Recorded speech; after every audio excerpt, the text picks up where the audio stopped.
शांति। सभी बच्चे कैसे हैं? वाह, ये होता है प्यार। किसके साथ? बाबा के साथ। कितना है? आनंद। कितना प्यार है बाबा से, है ना। जहाँ बाबा पहुँच जावे बच्चे दौड़े दौड़े चले जाए,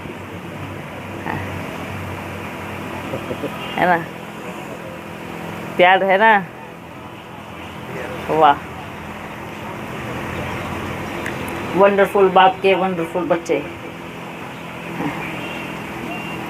अच्छा, साकार के दिन याद करो जब सब अपने अपने कंबल लेके आते थे, अपनी बाल्टी लेके आते थे,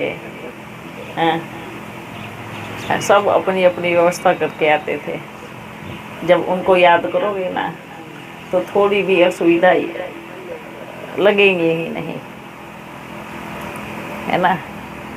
तो याद कर रहे हैं। तो बैठे हुए हैं। अच्छा, तो कंबल वाले बैठे हुए होंगे ना। कंबल वाले भी बैठे हैं। सब तो कहते हैं क्या बाबा साकार में आप मिले नहीं, है ना, हमने पालना नहीं ली। तो साकार की अवस्था कैसी थी, क्या थी, ये सोचा? सब बच्चे आते थे, अपना बैग बैगेज तो लेके आते ही थे। बाबा वो तो भूल गए, याद दिला रहे हैं। ज़्यादा सुख सुविधा में आ गए हैं तो वो भूल गए हैं। आप सोचो,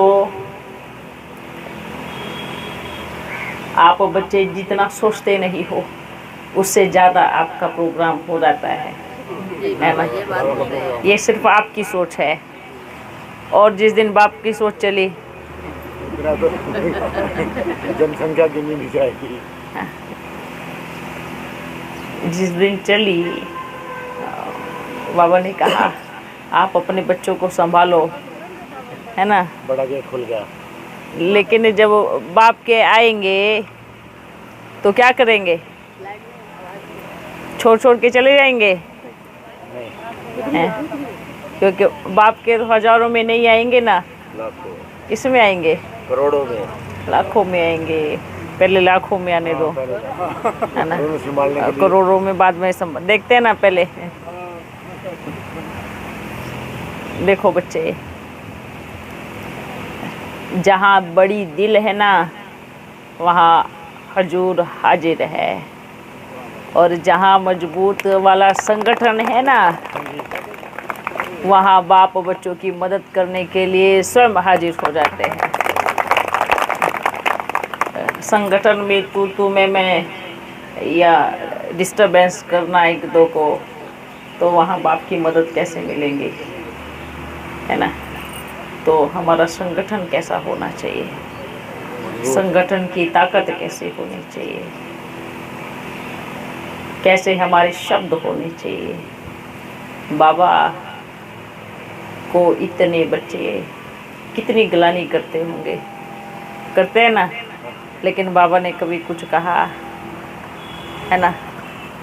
नहीं ना। कैसा बनना है, कैसा बनना है, कैसा बनना है। बाबा के साथ।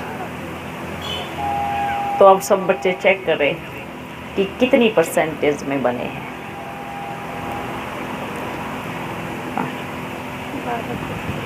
कितनी परसेंटेज में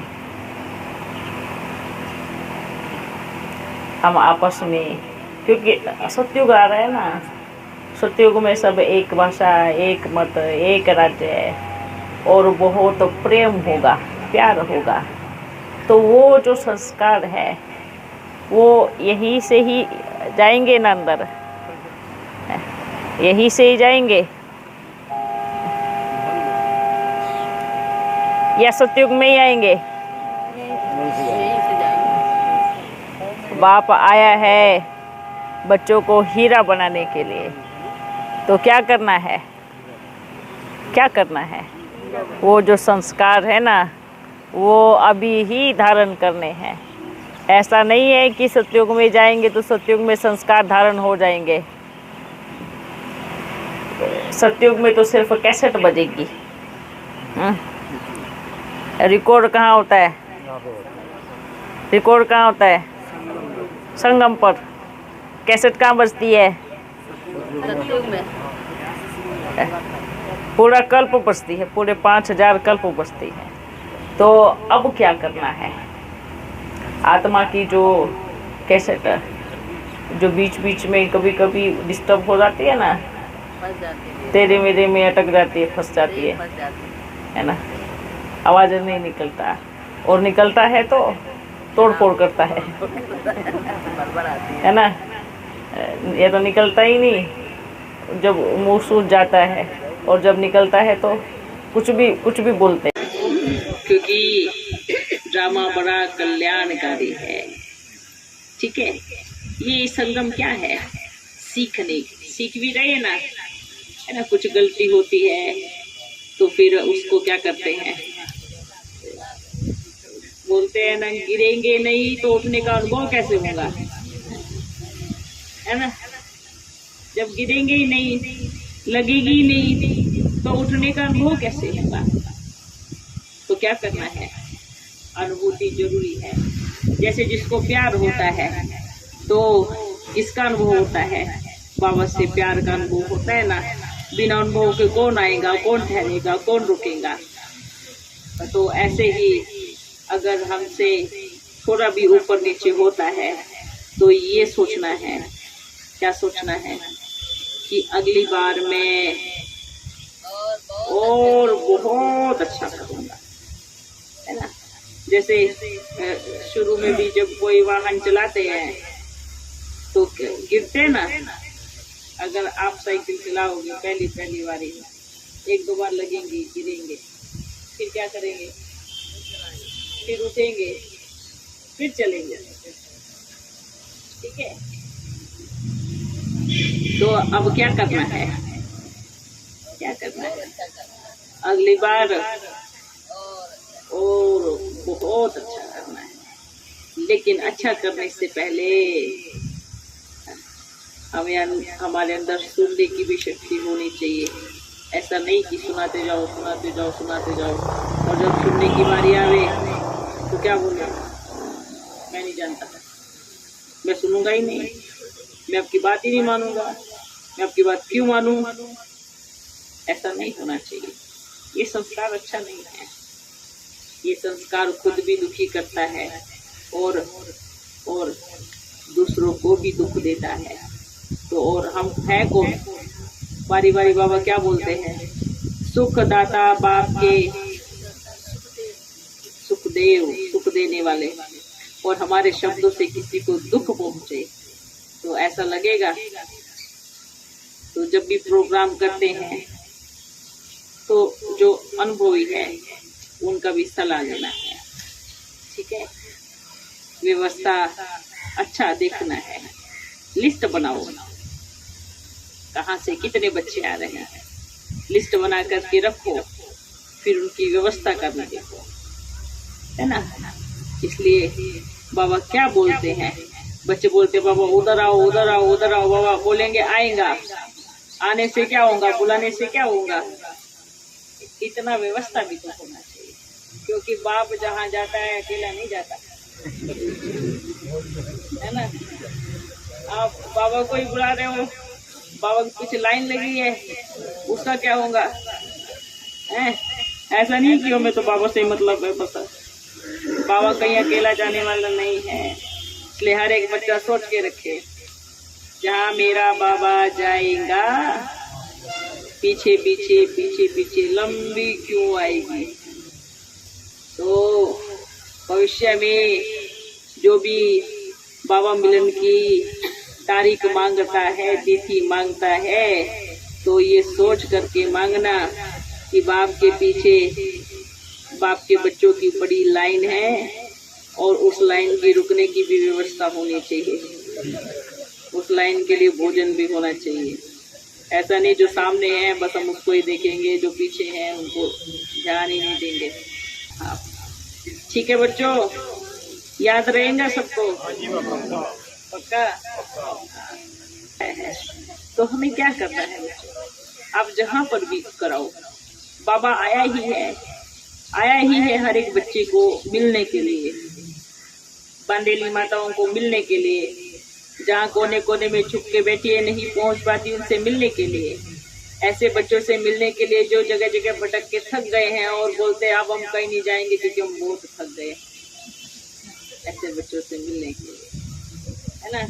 जगह जगह घूम के थक गए, नहीं अब नहीं जाएंगे, अब उधर गए, उधर भी आवाज आया बाबा इधर आ रहे, उधर आ रहे, इधर आ रहे, सब जगह जा रहे हैं, अब हम नहीं जाएंगे कहीं पे। तो वही तो ना, आवाज तो गर्जन तो कहीं हर जगह से आई, इधर बाबा आ रहे, इधर आ, लेकिन जो सुनने की जो ताकत थी ना, परखने की ताकत थी ना, वो थोड़ी कमजोर थी, है ना? जब सही में शेर आता है तो क्या होते हैं, सोए पड़े होते हैं सब, कहानी है ना, शेर आया शेर आया शेर आया। अब देखो बाबा आया है तो इतनी हमारे अंदर पहचानने की ताकत, क्योंकि बाप को कैसे पहचानेंगे? प्यार से। जितना बाप से प्यार होगा ना, ऐसे ही बाप को पहचान सकते। ठीक है बच्चों, चलो आप सब बच्चों का भी जाने का समय हो गया है। आप सब बच्चों का समय को ध्यान रखते हुए,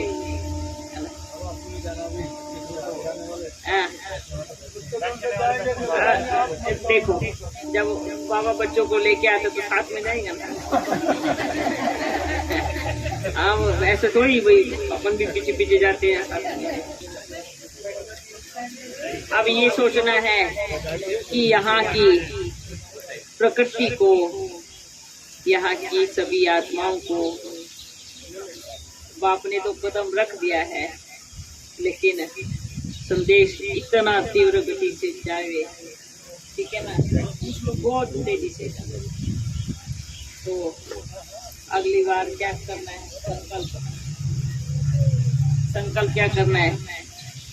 दिल भी बड़ा, और क्योंकि बड़ा बाबा है ना, तो इतनी जगह में काम नहीं चलता बाबा, है ना? दिल भी बड़ा और स्थान भी बड़ा, ठीक है? आप बच्चे बोलते ना बाबा भीड़ लगाओ, जल्दी जल्दी हो, जल्दी। वही तो पूछ रहे आपके पास इतनी व्यवस्था है, क्योंकि फर्स्ट चांस आपको है, सेकंड अपन लेगा,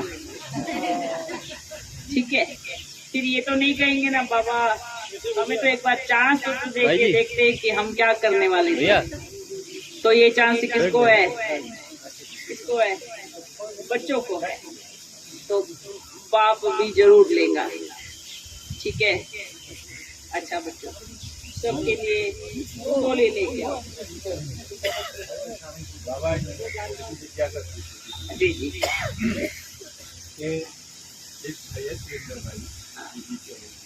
वो कहता है कि कृष्ण को नहीं देंगे। अच्छा।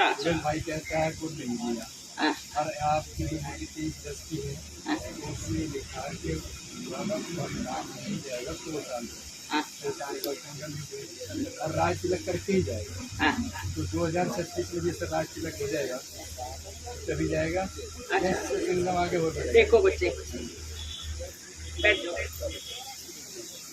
कोई बोलते हैं श्री कृष्ण ने जन्म ले लिया, तो सबसे पहले बात ये है कि जो ये बोलते हैं वो ड्रामा के पूरी तरह से ज्ञाता नहीं है, क्योंकि कहते हैं ना कि जब जन्म होगा तो 70% सफाई हो जाएगी। कोई बड़ा मेहमान आने वाला होता है तो क्या कचरे में आएगा? क्या है?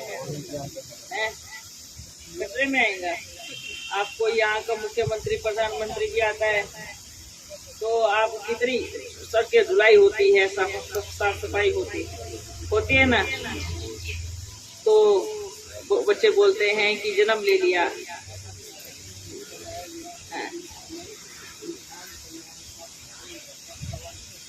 हाँ बताओ। और बोल रहे हैं जब श्री कृष्ण का जन्म हुआ तो कहीं कहीं कोई दिया जल रहा था। इसका तो पता क्या है? कहीं कहीं किसी कोने में दिए, अर्थात आत्मा रूपी दिए, बाकी सब परम धाम की यात्रा में। तो आप बताओ जन्म कैसे लेना? पहले तो सफाई होंगी ना, तो उनको समझाना, जो भी बच्चा है उनको बोलो, याद में बड़ा अच्छा जवाब मिलेगा। ठीक है, याद रहेंगी ना तो जवाब भी बड़ा पावरफुल मिलेगा। कि जब कोई छोटा मोटा भी इधर का कोई एरिया का आता है तो कितनी सफाई करते हैं, पूरा ट्रैफिक रोक दिया जाता है कि भाई हमारा नेता आ रहा है, तो सतयुग में कितनी ट्रैफिक रुक जाएंगे। तो अभी तक जन्म नहीं हुआ। दूसरी बात रही संगम युग कितने साल का है। देखो बच्चे, सिर्फ इतना सोचो आप बच्चों के लिए, ये संगम 100 साल का है। ठीक है, संगम को बस बच्चे 100 साल तक ही देख सकते हैं, बाकी का जो समय है वो बच्चे नहीं देख सकते। ठीक है, बाकी के समय का छोड़ दो। संगम युग 100 वर्ष का है। ठीक है, और जो आगे का जो समय है वो यात्रा दूसरी है, तन दूसरा चला गया, उसके बाद उसका राज आगे चल के बताएंगे। ठीक है, हाँ बस ये संकल्प रखो। हाँ, संगम युग 100 वर्ष का ही है। ठीक है, लेकिन आपका 100 वर्ष किस दिन किस तारीख को पूरा होगा वो आपको कोई डेट नहीं दी गई अभी। मतलब कि जब घंटी बजेंगी वो डेट अभी किसी को मिली नहीं है और मिलेंगी नहीं। बाबा ने बोला 1 सेकंड पहले भी नहीं बताऊंगा कि दूसरी सेकंड में घंटी बजने वाली है ना। जैसे स्कूल में घंटी बजती है तो सब बच्चे दौड़ते हैं ना, घर की तरफ दौड़ते, भागो भागो, है ना। वो छोटे से स्कूल की घंटी बजती है तो सब दौड़ते हैं। जब बाबा अपनी घंटी बजाएगा कहाँ दौड़ेंगे सब। घंटी बजना मतलब घर की तरफ दौड़ना है ना। घंटी का मतलब क्या होता है, भागो। तो इस संसार में भी जब घंटी बजेगी तो कहाँ जाएंगे, परमानेंट। बाबा श्री कृष्ण तो कह रहे थे ना कि कलयुग उसमें आते हैं ना जेल में, तो उसका क्या अर्थ है? तो उसका अर्थ ये है कि कलयुग पूरी तरह से समाप्त नहीं होता है, इसलिए कलयुग की जेल दिखाई दी है। वो जेल वैसी वाली जेल नहीं होती है ना। जब विनाश होगा तो कौन सी जेल बचेंगी क्या? जेल में नहीं, मतलब हाँ, खराब हो जाएगी, बिल्कुल। जैसे पूरा व्यवस्था अस्त व्यस्त होगी, है ना। कलयुग का पूरा जोर शोर से जाने का समय आ जाएगा, है ना। एक स्टेज पे इस किनारे कलयुग होगा, इस किनारे सतयुग की एक तरफ उतर रहे हैं। तो वो जो थोड़ा सा जेल दिखाया है ना, थोड़ा समय का, बस वही दिखाया है कि जेल में हुआ। अर्थात उस समय कलयुग पूरी तरह से, कलयुग की जेल पूरी तरह से खत्म नहीं हुई, पूरी तरह से नहीं। 111 से शुरू होता है, जब राज तिलक होता है तब से 111 से शुरू होता है। ठीक है ना। ऐसे तो बच्चे बहुत सारे राज हैं, बाप बैठ जावे तो 1-2 रोज कहाँ निकल जावे मालूम ही नहीं पड़ेगा, है ना। तो आप बच्चों के समय का भी बाप ध्यान रखते हैं। तो बाबा के पास तो इतनी पोटलियां हैं कि आप के पेट में हजम होंगी ही नहीं। बाबा को मालूम पड़ गया ना बच्चों को कितना खुराक है, तो उसके अनुसार देते हैं। आओ देखो, साकार में भी सब पेपर में निकला, ये दादा बूढ़ा हो गए, इनको 116,108 आनी चाहिए, है ना। पहले दादों को कोई जानता नहीं था, लेकिन जैसे पेपर में गया तो सब जानने लगे ना, सबको मालूम पड़ गया हाँ एक लक्की दादा भी है। तो ये नहीं सोचना है फ्री में एडवर्टाइजमेंट हो रही है, फ्री में न्यूज चल रही है, तो बहुत अच्छी बात है ना। आप बोले वो अलग बोलते हैं, पर आप दिल से समझो कि हम एक हैं, ठीक है। और जो बोलते हैं ना, जो हमारे काम की चीजें हम वही तो उठाएंगे ना। अब आप मेले में जाते हो तो मेले में तो बहुत सारी चीजें होती है, आप लोगे क्या क्या लोगे? जो आपको जरूरत है, जो आपके काम की चीज है वो लो, है ना? वही होता है ना। हैं? हाँ। अच्छी बात है, कितनी अच्छी बात है। तो जैसे बोलते हैं ना, मेला लगता है, मेले में हमें जो जरूरत होती है, जितनी की जरूरत होती है, जितनी हमारी क्षमता होती है, हम उतना ही सामान उठाते हैं ना। तो आप बच्चे जब सुनने जाते हैं तो आप जो आपके सुनने की नहीं है, जो आपके काम की नहीं है, उसको सुनो ही नहीं, और जो आपके काम की चीजें हैं वो सुनो, है ना। बाबा ने तो नहीं कहा ना कि कभी आप अलग अलग हो, तो उसकी प्रत्यक्षता कौन कर रहे हैं? तो ये तो वही हो गया ना, बाबा को भूल गए और रोज किसको याद कर रहे हैं? माया। माया इस रूप में आई है, माया उस रूप में आई है। बाबा को याद करो, माया भाग जाएंगी। तो देखो, जो बच्चे बाप को छोड़कर माया को याद कर रहे हैं, तो कहावत है ना, आप एक मेहमान को बारी बारी बुलाओगे, बारी बारी बुलाओगे, वो क्या करे? एक दिन आपके पास धरना दे के बैठ जाएगा, है ना। मैं आ गया, अब आप मुझे नहीं निकाल सकते। अब माया का बड़ा पक्का रूल है, आप बुला लोगे पर जाएगी अपनी मर्जी से। तो सभी बच्चों को, ब्राह्मण बच्चों को भी बाबा के दिल की शुभ भावना है, हर एक बच्ची के प्रति, हर एक बच्चे के प्रति। इतने समय की तपस्या को अपने शब्दों से, अपने कर्मों से, अपनी वाणी से, अपने विचारों से भंग मत करे। ये सोचे, इस संसार में हर एक आत्मा का अपना अपना पाठ है ना। हर एक आत्मा अपना अपना पाठ बजा रही है, अपना अपना संकल्प कर रही है। तो क्या सोचना है, हर एक आत्मा का अपना रोल है।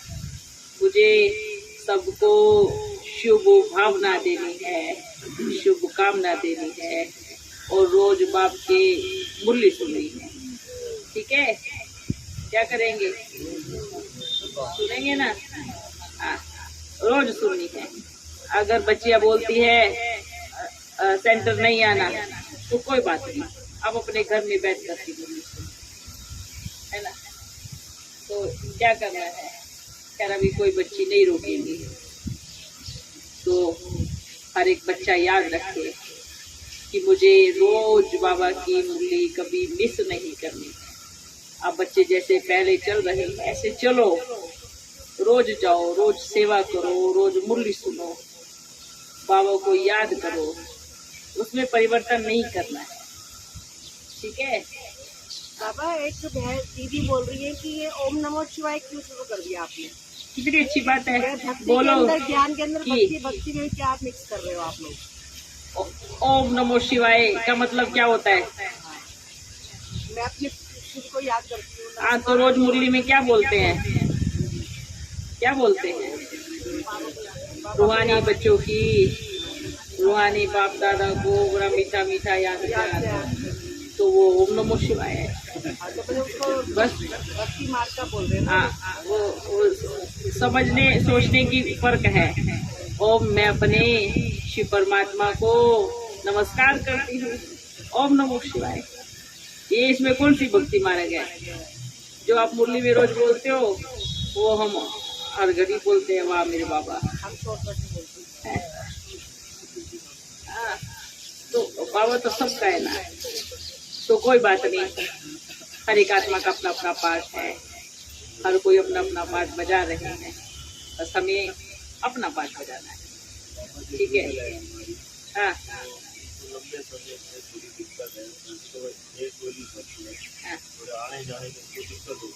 अच्छा, हाँ, तो उनको ठीक कर दे।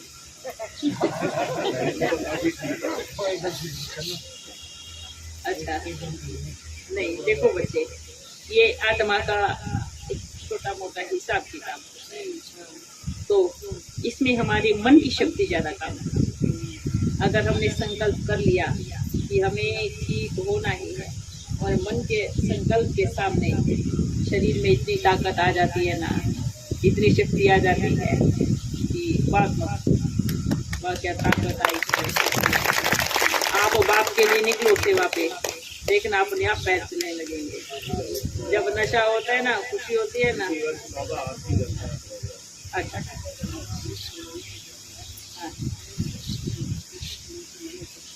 हाँ, माया भी किस पे वार करती है? किस पे वार करती है? जो कमजोर होते हैं। और शरीर की बीमारी भी किस पे वार करती है ना। एक बार डॉक्टर ने बोल दिया कि आप कभी चल नहीं सकते, तो मन में बिठा लिया कि मैं कभी चल नहीं सकता। जो चल रहे थे वो भी है ना। तो ये मन में आज सब बीमार है, शरीर से नहीं है, इससे मन